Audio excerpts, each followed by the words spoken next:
தாவேக தரப்பினர்னு கேட்டால் 5 லட்சம் 10 லட்சம்னு சொல்லுவாங்க.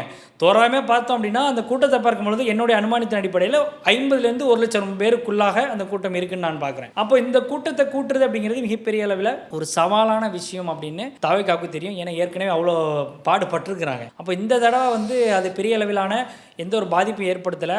ஒருத்தவர் வந்து மேலே ஏறும்பொழுது அந்த லைட்டு ஸ்பீக்கர் மாட்டி இருக்க அந்த கம்பியில் ஏறுறாரு. அந்த தொண்டர் வந்து கீழே இறங்க சொல்லி ரொம்ப அதட்டியே சொல்கிறாரு. அப்போ இந்த நேரத்தில் வந்து விஜய் அவர்கள் உண்மையான ஒரு லீடராக வந்து இன்னைக்கு அவர் தென்படுறாரு.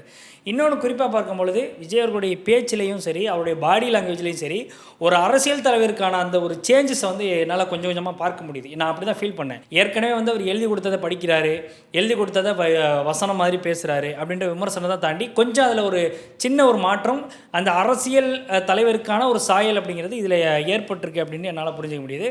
நிச்சயமாக அந்த விஷயத்தில் வந்து பெரிய அளவில் ஒரு சேஞ்சஸ் போக போக அவருக்கு ஏற்படும் அப்படின்னு தான் நம்மளால் பார்க்க முடியுது.